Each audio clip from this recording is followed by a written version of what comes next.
Bismillahirrahmanirrahim. Assalamu alaikum. Welcome to Newsroom. I'm your host, Omar Khalid. But today is the 12th of May 2022. These are the stories that we will be talking about in detail during the course of the show. We'll begin, ladies and gentlemen, with the Israeli atrocities in Palestine and the silence as far as action taken by any important country or organization across the world is concerned towards this Palestinian genocide. The latest in that, of course, is the Al Jazeera reporter that was killed by Israeli army gunfire in the West Bank. Shireen Abu Akleh was shot dead point blank, and we will be discussing the details of how she was shot and the reactions that have come as well after her death. This said, these atrocities have been continuously committed by the Israeli authorities over the last few years, and might I say even the last few decades. The latest also, 5 Palestinians injured, other detained in Beit Hanina, that has been said by the local media as well. When and how can this end? Which country organization needs to take the right steps in order to put pressure on Israel? This is going to be our first segment. Our second story of the day, ladies and gentlemen, concerns Afghanistan. Nearly half of the country is facing acute hunger and food shortage. We are hearing of people who are selling their commodities, who are selling even their children in order to get enough food. People don't have food for even eating properly once a day. In all of this commotion, we have the United Nations also talking about this whole food crisis, and countries are helping, including Pakistan, that has sent 2 consignments, 2 C-130s to Afghanistan as well, with the food items for the people of Afghanistan. But this acute food insecurity, how and when and through which mechanism can it end? This is going to be our second segment. Then we'll be discussing in detail the anti-terrorist court that has in its verdict in the Rahim Yar Khan Bhong temple attack. Bhong, as you know, is a couple of kilometers from Rahim Yar Khan, has handed down 5-year jail terms with fines to each of the total 22 accused. On Wednesday, the judge, however, acquitted 62 others because of lack of evidence. We all know what this happened in 2021, the videos of which had been shared on social media, and there was a huge outcry amongst the people as a result of that. Then we'll be talking about the United States of America, where a passenger plane did land, but not with the help of the pilot, but with the help of a passenger who had no previous experience of flying an aircraft. This happened in a Florida airport after the pilot was rendered incoherent. We'll be talking about that and how a normal person without any experience whatsoever can help land a plane. And finally, we will be talking about the issues that concern food insecurity because of climate change and climate-induced challenges. Experts now warn that 10% drop is going to happen as far as the wheat production is concerned. And we already know, due to the Ukraine crisis, there is not sufficient amount of wheat available for import. Extremely hot conditions are also affecting the mango production. As you know, this is the time period where fruits such as mangoes come into the limelight and are eaten and savored by people not only in Pakistan but across the globe. Climate change is wreaking havoc, and we'll be talking about that in our last story. Let's begin with our first segment, and that concerns the Israeli atrocities in Palestine. What is happening not since decades, but has aggravated in the last few years or the last few months. The latest high-profile killing is that of the Al Jazeera journalist Shireen Abu Akleh. More in the following report.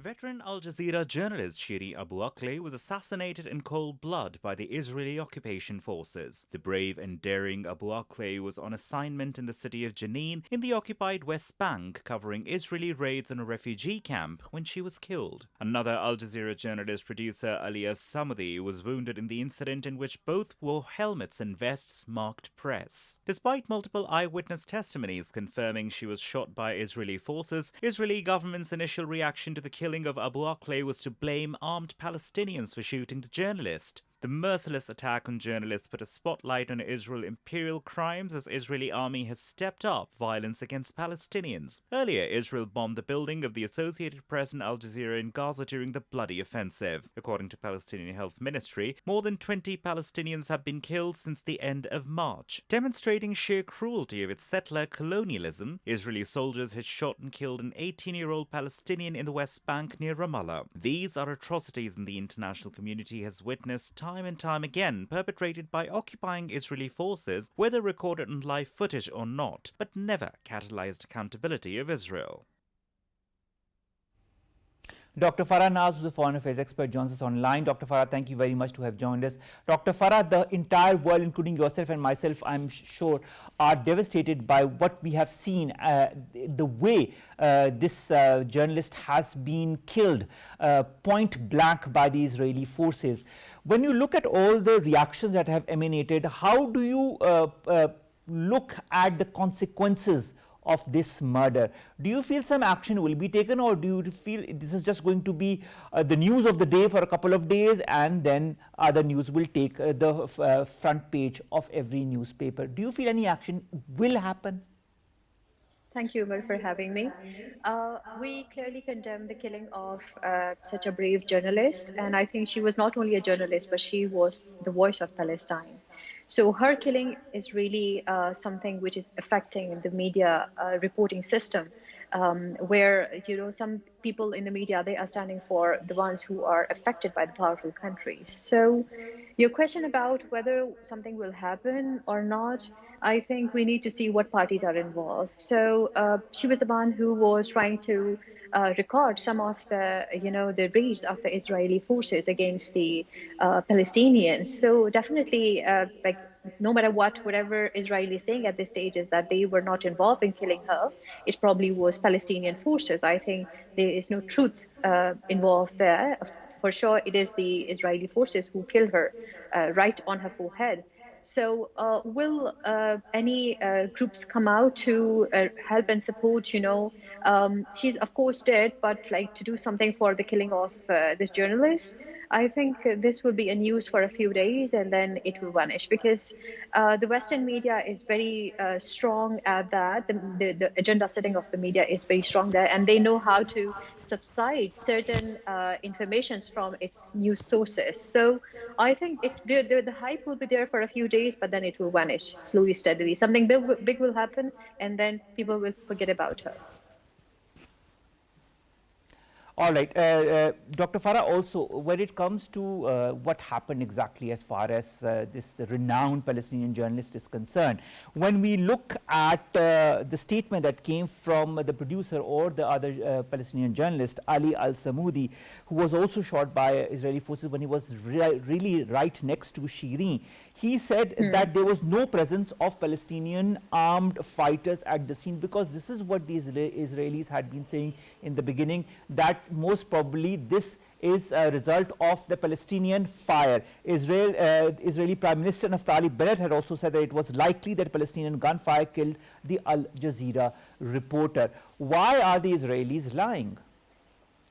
I completely disagree with all what they are telling now, that the Palestinians were involved there, where the immediate person says that no, there wasn't any Palestinian troops involved in this entire process. So why they're lying is probably it could be due to a couple of factors, that they don't want her to record the raids that they were conducting in the West Bank.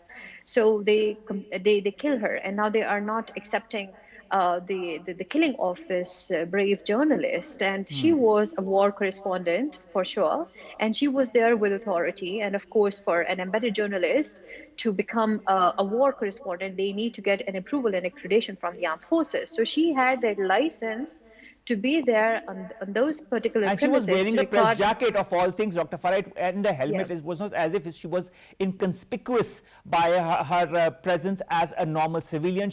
Everybody knew she was a journalist. Yes, and I would once also yes, please go ahead and I'll ask my next question. And once, of course, the role of media in conflict prevention, conflict management, and conflict reconstruction is crucial. And without media and these war journalists and correspondents, probably we will not be able to find about what is happening in the ground there.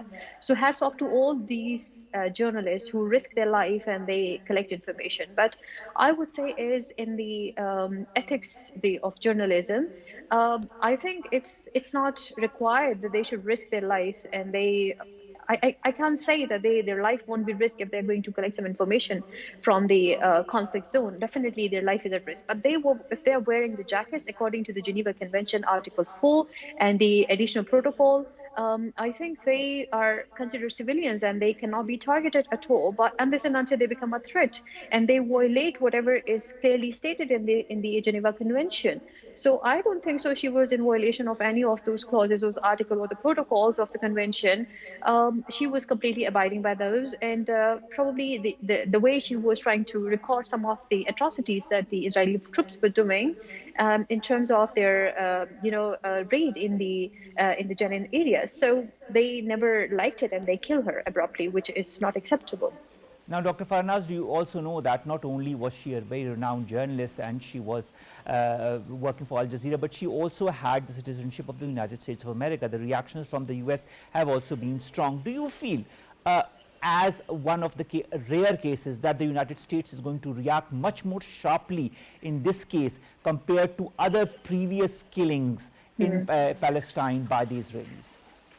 Well, if you remember, there was a very famous case of another reporter, that was the Khashoggi, where America was quite active in supporting him, that his killing and the way his life was taken, it was unacceptable. And then the world supported him like anything after his death even. So in Shireen's case, this is, I think, going to set a precedent for America, that what America would do, where the country who targeted her or killed her is Israel, which happens to be the best buddy of America. So will America go and ask Israel and Naftali about it or not? I think, and I clearly doubt it. But why actually it happened, I think this is more important. We are all aware of the agenda setting of the media and the way they report, the way they produce information, and the way they showcase facts and figures. I think that's more crucial. Al Jazeera, I don't think so. As a channel, is having certain, objections to the American interest and in its media and agenda setting. I think it does not clashes with America. So her killing entirely becomes, a very different case for an analyst like us to understand that what America will be doing in this situation, where neither Al Jazeera is a threat to them, nor, she coming from America, being a citizen of America, and then she has been killed by Israelis. So how are they going to respond to such thing? And in all of this, we all have to see how the international humanitarian law and the ICRC, they're going to respond back to it. Are they really going to demand explanation from Israel about why they killed her? And at first place, when the case came up, Israel completely denied that they are involved, and because they were aware of that she was in her own premises and she was not in violation of the Now, Dr. articles and the Farnaz, provisions. here I'd like to give you a little update, which I'm sure you know as well. Israel's military chief, Lieutenant General Aviv Kuchavi, has said that it is now unclear who fired the bullet that killed Shiri, and he has now backed away from the earlier claims that the Israeli army had made that it was Palestinian fire that had killed the renowned Al Jazeera journalist. He said, I quote, "At this stage we cannot determine by whose fire she was harmed and we regret her death." Also, the investigation by the Israeli army shows that she was about 150 meters away from the Israeli forces when she was shot in the head, and the bullet was 5.56 millimeters in diameter and was shot from an M16 rifle. And this is all stated by the Israeli journals. Do you feel that Israel would at any time accept responsibility for killing this renowned journalist? I completely doubt that they will take responsibilities. If they were really ethically responding back to what they have done, they would have simply sent a sorry message that it happened in exchange of fire with the Palestinian troops and forces, but it never happened at first place. And history has proven that whenever they take a stance, they stick to it, come what may. So in this situation, we are hearing from the Israeli side that the ones like is it the Israeli troops or the Palestinians who kill Shiri is unclear. But on the other side, we are getting clear instructions and messages from the party who was involved, and that was her producer, who also got wounded, that there were no involvement of Palestinian troops there There was no on those Palestinian in particular sight premises. when this shooting happened. In fact, this has been confirmed by Ali Al-Samoudi, who was a journalist who was also being shot at the same time as Shireen was, but of course he survived. Nevertheless, I'd like to also have a little look at the reaction that have emanated after that. Palestinians United Nations Ambassador Riyad Mansour says his country will not accept any investigation by Israeli occupying authority, and he holds the Israeli army responsible for the assassination, quote unquote, of Shireen. Also, the Israeli Foreign Minister Yair Lapid says Israel has offered a joint investigation with the Palestinians. Will the Palestinians agree to a joint investigation with Israel, or would the Palestinians, as well as other human rights organizations and journalistic bodies, want an independent investigation into the murder or the assassination of Shireen? I think independent investigation is something that's going to help out both parties. Joint investigations was not going to help out, but the thing is, the way she has been killed, like she was killed right in the forehead, straight there. So it was a targeted attack, and I think the bullet was not, hit left and right. So I think we also need to see what area she was trying to cover when this particular incident happened, and that was where Israeli raids were going to be recorded in the West Bank of the Jenin region. So the refugees issue is something which is really at the forefront, where we could see there are 871,000 refugees stationed there in the West Bank, and something coming out there that what actually they are doing with those refugees and what is happening in the life of that. Probably that was something not acceptable to the Israeli troops and the Israeli government. So that's why they thought better to kill her, because she was probably becoming a threat for the Israeli forces. So who is going to get benefited in this entire situation? Is it Palestine or Israel? I think if the voice of the Palestinians is not going to be heard, I think it's in the best interest of Israel rather than the Palestinian forces. So I think independent investigation is something going to help out in finding out that what actually happened and how it happened. But I think so far, whatever is there in the news, I think it's clearly evident that she has been shot by the Israeli forces. All right, let's talk about the reactions that have emanated. Let's begin with the United States of America. Congresswoman Rashida Tlaib calls on the American government to investigate the killing, saying that Washington should not allow the same people committing those war crimes to do the investigation. And of course, she was referring here to Israel. White House Press Secretary Jen Psaki describes the Shireen as a reporting legend, and she said there should be a thorough investigation and full accountability. Nancy Pelosi, who's a U.S. House Speaker, calls the killing as a horrific tragedy. She says a thorough, objective investigation is needed now. U.S. Department of State spokesperson Ned Price calls for an immediate and thorough investigation, full accountability as well, but says that Israel has the wherewithal to conduct a thorough investigation. Let's talk about the U.S. reactions. How is the U.S. going to move forward now that its own citizen has been killed?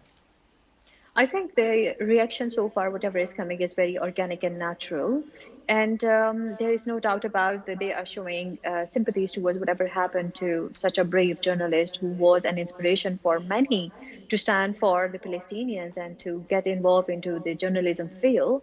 So she was not an ordinary person. She was an inspiring woman for many other people, men and women both.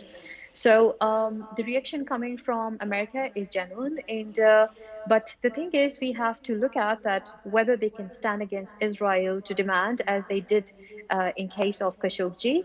I doubt that they can't stand against Israel, and this thing will be there for sure in the news for some time. But then they will try to cover something big, and something big they know how to set it up in the media, and then from there they have to pick it up and talk about that how this issue is not that valuable, and then to move on from it. So this is what they usually will be moving on in a couple of days.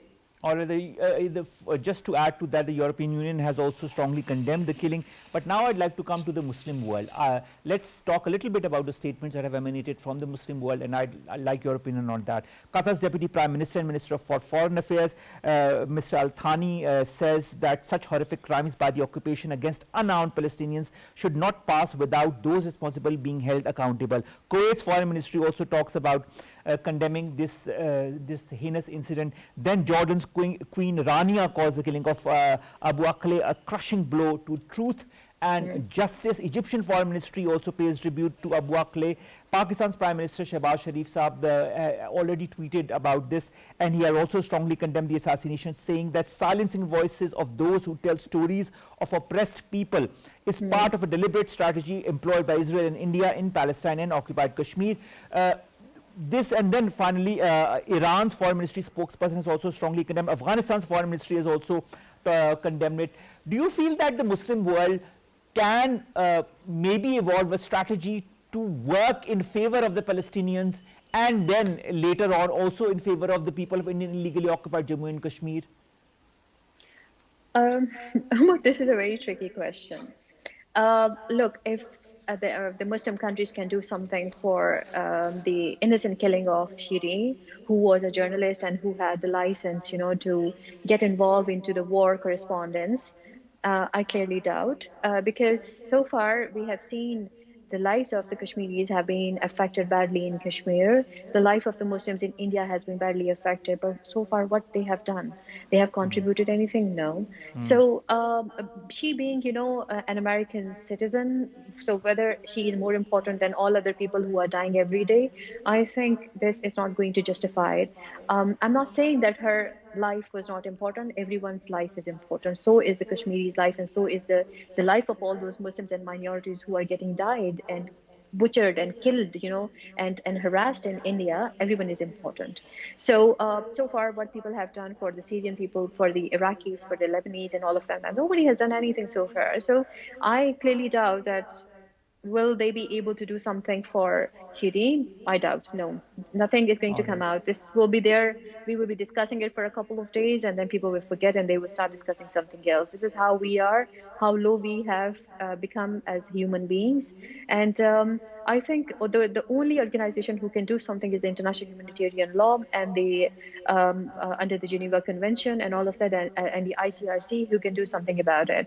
But still, like all the powerful countries, of course, here America is itself affected because she happens to be their citizen. So whether they will stand for their own people or not, I have only time will tell. It. I think that is the whole question mark. What is going to happen now that one of their own, one of the American citizens, who was also a very renowned journalist, has been assassinated by the Israelis? Now will the US take action? That is a huge question that we all are asking ourselves. The human rights organizations, Dr. Farah, whether it be Amnesty International or others like Human Rights Watch, have also strongly condemned this and have also said that the people need to be, the perpetrators need to be caught and apprehended at the earliest. How important is the role of the human rights organizations, and do you feel they could play a role in the future as well and in this current crisis as well, as far as Palestine is concerned? I think the role of these organizations is crucial, and of course, it is not only about all those people who are involved in this conflict in whatever capacity they can, no matter if they are reporting about the issue or if they are personally involved, being affected or being being a part of the war game. So all what we can see and do is by setting certain limitations for the media personnel, and from limitations I mean not to. Of course, there is some boundaries that you cannot cross from these meters, but probably increasing that so there could be that they can minimize the risk involved. And we all are aware of that media, journalism, and especially war correspondence and journalism comes along and brings along lots of difficulties for all the media personnels. Their life is at risk 100%, but how to minimize it, how to overcome the barriers and the problems that they probably will face, I think they have to revisit certain legal requirements. And I think securing the life of all those people who put their life at risk and bring the information out, I think is really important. So all these organizations, let it call Amnesty International and the International Humanitarian Law and all of that, they have to do something about it. And I think they also need to set certain examples that no matter if there is a powerful country involved or a less powerful country involved, every life is important. Every life matters. Every life matters, whether it be the life of Shiri or the lives of all those who that are being destroyed, those who are being evicted from the places that they live in Palestine. Palestine. All these lives matter. I'd like to And end what with two incidents, Dr. Farah, that have happened after the incident of Shirin al-Akleh. More than 10 armed Israeli militants attacked a 13-year-old deaf Palestinian girl in Jerusalem. This was tweeted by Chris Williamson, former Derby North MP and City Council leader, and he also talked about the atrocities. Now, this is just, fresh after the assassination of Shirin. Then 5 Palestinians have been injured, other detained in Beit Hanina. That is also being reported by local media in Palestine. So, this has become more or less a routine matter. Kill, evict, or injure, do whatever you want to brutalize the people in Palestine. Has this become a norm in Israel? I think we need to understand this conflict altogether. We have to see whether it is an ideological conflict or a political conflict. To me, to my research, I look at the issue from a different perspective. This is more a political issue.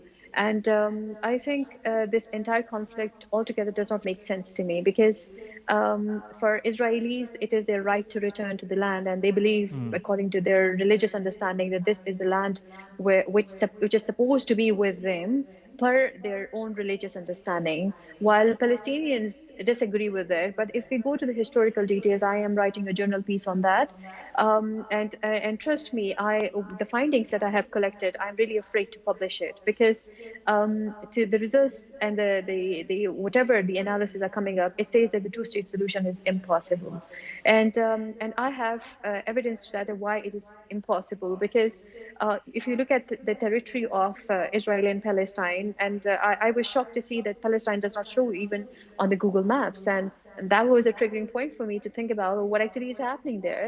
And then I looked at all the settlements, the Israeli settlements in the Palestine, and they were stationed all over the place. So they can stop the supply chains anytime they want to. They can escalate a conflict anytime they want to. And even the West Bank and, the Gaza Strip and all of that, if you look at the connectivity between the two of them, it's all through road. So they can stop the supply, the road link and everything anytime they want to. What actually is happening there? Why there is this conflict in the Gaza side?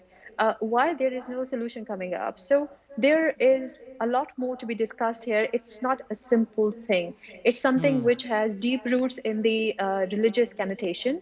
And there where I think some problem happened in the history where Palestinians let Israelis get into their territories, and they were selling their properties and all of that. And it happened through a design. It never happened like we all have been hearing about and listening about the Greater Israel and the map. So if we look at the Greater Israel map, it is quite extended, and it covers other countries as well. So parts of different countries have been captured in the Greater Israel. So if the game is as such, so Israel has, captured most of the places through the settlement plans, and they have established it, and they have no jurisdiction from there. I mean, the Palestinians have no jurisdiction there, so they are weak from all fronts. They cannot fight Israel, come what may.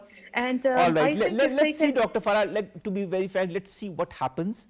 And let's see how all of this situation evolves. The pressure is mounting on Israel, but whether Israel sustains that pressure, whether US still sides with Israel despite the killing of a very renowned journalist, only the next coming days are going to answer these questions. But they are extremely important questions for us, for human rights activists, and for the world in general. Thank you very much, Dr. Farah Nas, to have joined us. Thank you. Our second story, ladies and gentlemen, concerns Afghanistan, where nearly half of the people are facing hunger crisis. This food insecurity that has become an acute problem in Afghanistan is not going anywhere, despite the aid that is being sent by countries, including Pakistan, that has sent 2 important consignments of food to Afghanistan. What is the future of Afghanistan as far as this hunger crisis is concerned? More in the following report.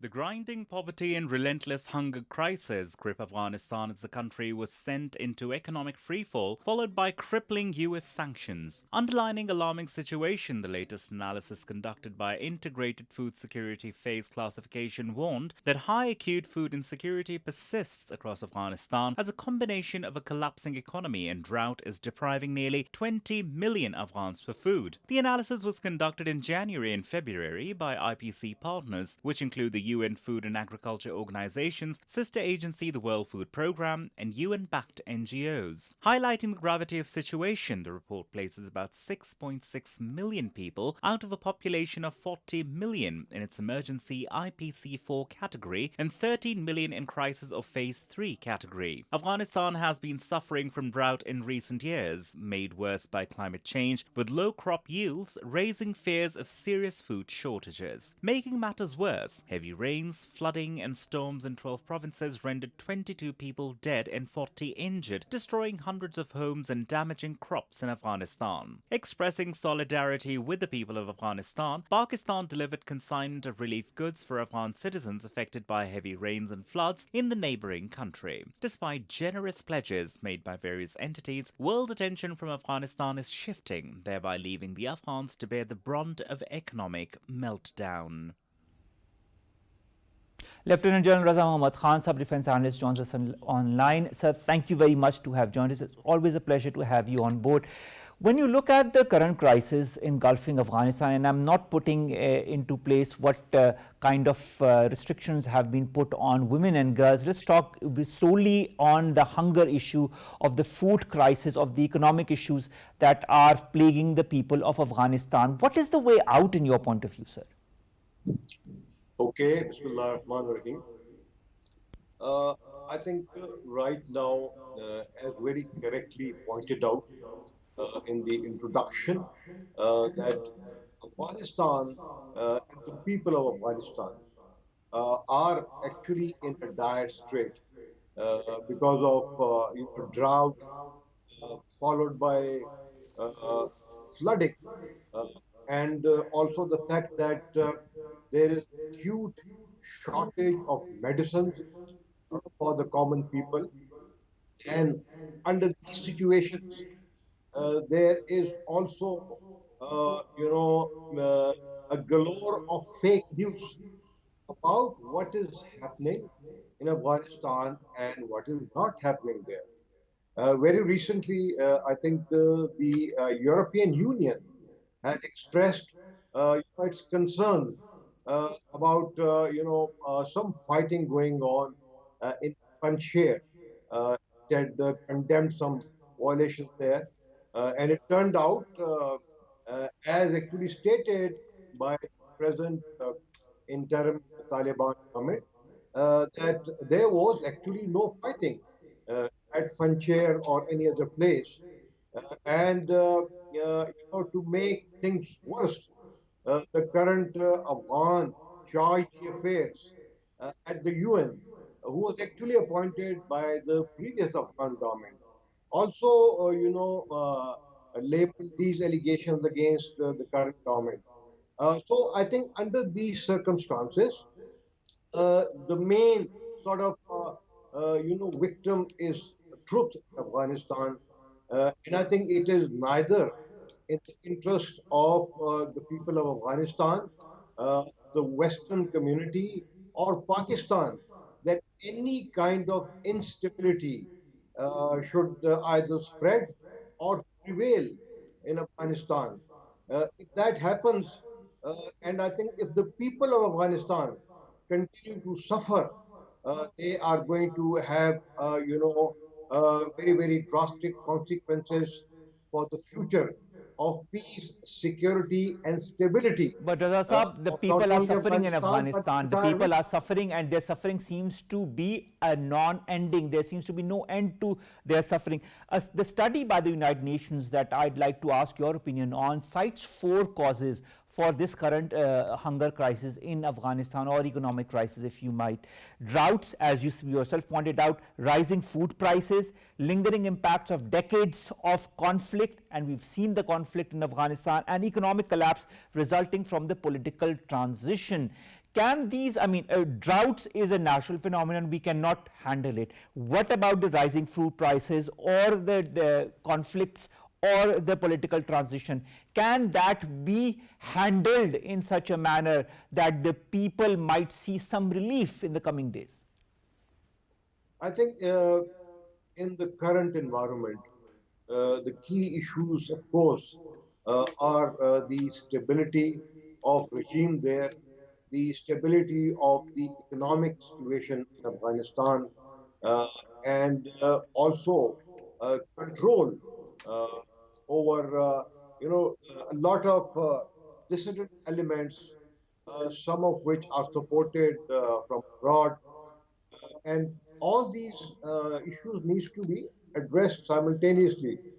And I think on this, that is to bring stability to Afghanistan. The Pakistan and the United States interest affect the interest of the EU and the international community. They coincide and they converge.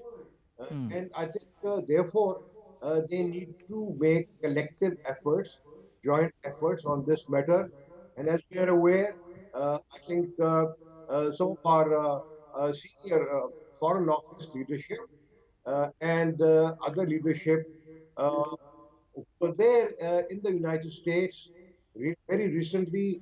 I'm sure this issue would have been raised with the United States and its allies, and we hope that Pakistan and the United States in particular, can continue to create bridges between Afghanistan and the West, uh, eventually for the return of the money which belongs to Afghanistan and which is still there with some of the Western countries, including the United States, and because of which I think all these issues that me and you have described, uh, they are still there, and it is targeting the people of Afghanistan more than actually the regime in Afghanistan, which doesn't augur well. I think either for Afghanistan, for the US, its allies, or for Pakistan. Raza Saab, there seems to be some kind of a trust deficit between the current Afghan governance, government, administration, and the West in particular. And that is one of the reasons why we see a lot of the countries not releasing the aid, including the United States. And the United States has a huge chunk of that aid, of that money that belongs to the Afghan people at the Afghan State Bank. So have the other, some of the other countries in the West. Can this trust deficit be removed one way or the other? And if so, can Pakistan play an important role? I think there is a future for Afghanistan.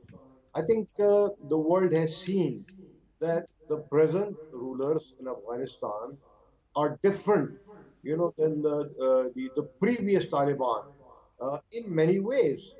Although they have come to power and they have struggled for the establishment of Sharia in Afghanistan, but their interpretation of Sharia is quite different from what it was in the past. Of course, there are concerns of the West about female education, segregation of sexes, uh, wearing of headscarf, uh, and a number of other things. But we have seen very recently that I think the relation between the current Afghan government, between them and China, also between Russia and Afghanistan, I think they have improved, and there is a lot of room of improvement uh, between the government of Afghanistan and the West. And we have seen that slowly and gradually. I think they are also responding to some of the major concerns uh, of the Western countries. But I think the answer lies not in isolating the government of Afghanistan, but keeping them engaged, keeping communications open with them. Raza Uh, Saab, and keeping the Afghan people engaged or the West engaged or having some kinds of talks, that is extremely important. But time is of the essence here. The people are suffering from hunger, are suffering from economic shortages, are suffering from even thirst. They don't have enough water, enough clean water to drink. So much so that people are resorting to extreme measures in order to have some kind of food for their family. Don't you feel that it's time that is really the most important factor in all of this, and the world needs to react very quickly and very efficiently before it's way too late for Afghanistan to come back from its crisis. What is your take on that? You're absolutely right. I think that this question needs to be urgently addressed. And I think one major reason why this has gone into the background is whatever is happening in Ukraine. I think the Western world's attention has been diverted to the war between Russia and Ukraine. I think the diversion of sort of their attention, their focus, their resources towards helping of Ukraine. But I think they should not forget the previous and the existing pledges made by them to Afghanistan. And I very quickly like to add that I think the World Food Program, the UNHCRs, and others were pledged by 41 countries only, I think, 1.5 months back, about $2.5 billion, out of which Germany alone had pledged 600 million euros. So I think all that aid now immediately needs to be provided, and it must be provided combination of sources, not through the NGOs or through the United Nations and its partners alone, but also with the help and assistance of the Afghan government agencies, because that is, I think, the best way of quickly assisting the people of Afghanistan. And any other way of doing it is going to retard this process rather than make it easier for the people of Afghanistan.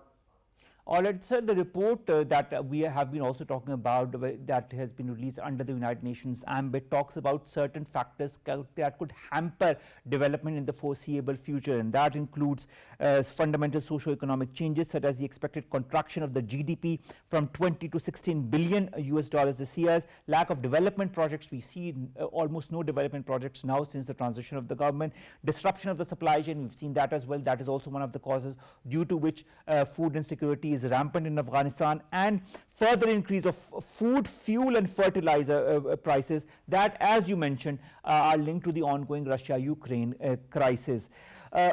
How can one ascertain that these factors are limited to the extreme so that the situation that Afghanistan is embroiled in currently does not exacerbate?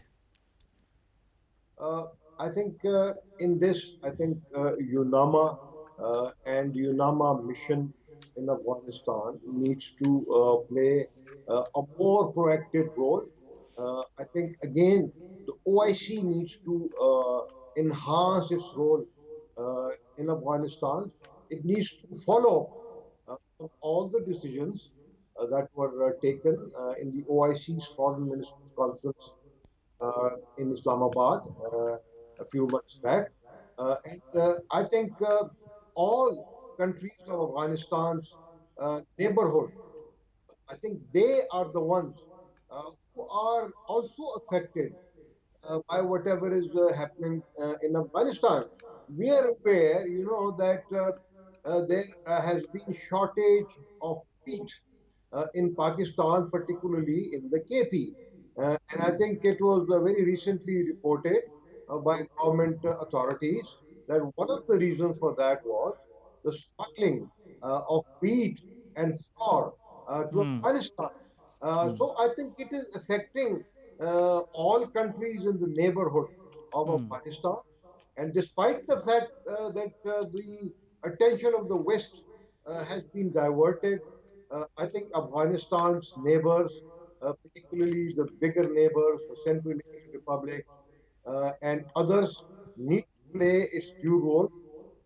I think the Troika and Plus they need to really play a role, sir, with the due diligence and with efficiency before it's way too late. I can't, emphasize on the word time as much as I can. Time is of the essence now. On the one hand, you have droughts and then you have floods and excessive rains that cause further damage in Afghanistan. Pakistan also, as you know, has been helping Afghanistan and has sent relief goods not once but twice in the last few weeks. Pakistan can only do, sir, as much as it can itself, you know. Other countries need to pitch in as well. Absolutely. I think we have our limitations and we can play, I think, and we have actually been playing a very effective and a positive diplomatic role, I think, in all international organizations, and we should continue to play that role. But the government of Afghanistan and the world needs to understand that there is a limit to what Pakistan can do. We are already, Exactly. providing sustenance to 2.5 million Afghan refugees, and that by itself is a Herculean task, Exactly, despite and the fact not since once that year, but since a lot of decades. So the onus of responsibility, sir, with the due diligence, is most on the West, on the US, on the European Union, on the United Nations, and also on other important countries that are present in the region. Thank you very much, Lieutenant General Raza Muhammad Khan, Sub-Defense Analyst, to have talked to us about this catastrophe that is slowly and steadily engulfing Afghanistan as we speak, whether it be economy, whether it be hunger, acute food shortage, what not. Afghanistan is going through a whole plethora of crises, and the world needs to come together also to help Afghanistan as it is helping Ukraine. Let's come to our last three stories very quickly. The first is about the Bhong temple attack case in Rahim Yar Khan, about 60 kilometers from Rahim Yar Khan. This is what happened, as you can see in the images. Last year, this happened on the 4th of August 2021. Ganesh Mandir of the Hindu community in Bhong area of Rahim Yar Khan had been attacked by certain elements, and now the anti-terrorist court in its verdict has handed down 5-year jail terms with fine to each of the 22 accused persons. Also, they have acquitted as many as 62 other accused, giving them benefit of doubt. Nevertheless, it's very important that such people behind such heinous crimes should be brought to task at the earliest, and a good example has been set by the ATC. Let's go to the United States of America, where in Florida, ladies and gentlemen, an aircraft landed, but without the help of the pilot, with the help, in fact, of one of its passengers. This passenger, on top of that, had no flying experience. So, of course, he landed a small plane. It wasn't a jumbo, but nevertheless, it was a small plane at the Florida airport. The pilot was rendered incoherent by a medical emergency. This was stated by the US media. So, this goes to say that if you want to achieve something, and if you are guided in the right direction, because I'm sure the airport authorities must have guided this passenger on how to land the plane, you can do whatever you want in the right way, in the right manner. All you need to do is have that dedication. And finally, let's come to the extreme weather conditions that are engulfing different countries of the world, and that includes Pakistan. There is a fear of drop of wheat and mango production because of these extreme weather conditions owing to extraordinarily high temperatures. You must have seen that. We are all suffering from that, whether it be evening or morning. The temperatures are extremely high, even surpassing 41 degrees Celsius. Now, Pakistan Met Department says that March 2022, that was 2 months back, was the warmest and driest month in the history of Pakistan. And because of this warm and dry temperatures and high temperatures, certain crops have been highly affected, including the wheat crop, which Pakistan effectively needs a lot for its sustenance. We all need wheat in one form or the other, or the mango production, one of the key fruits that is not only one of the most favorite in Pakistan, but also exported in many countries across the world. Agriculture, wheat, mango production, and many others are being affected by it. What needs to be done, whether it be Pakistan or the world? We need to also take the efficient, necessary steps to curtail the effects of climate change, so that our crops are not as much affected, so that our people can heave a sigh of relief. I can see what is happening in Karachi as well. The extreme heat, due to which there has been a notice that has been taken out by the local department there to tell people to avoid direct sunlight and to hydrate themselves or drink as much water as possible. Be very careful, but at the same time, do whatever you can in your little capacity to help alleviate the effects of climate change. With that, ladies and gentlemen, we come to an end of today's newsroom. We'll see you inshallah tomorrow with new segments and stories that pertain to you, us and Pakistan. COVID is on the rise, but with the simple, effective measure of following the standard operating procedures, we can fight it again. With that, we'll see you inshallah tomorrow. Allah Hafiz.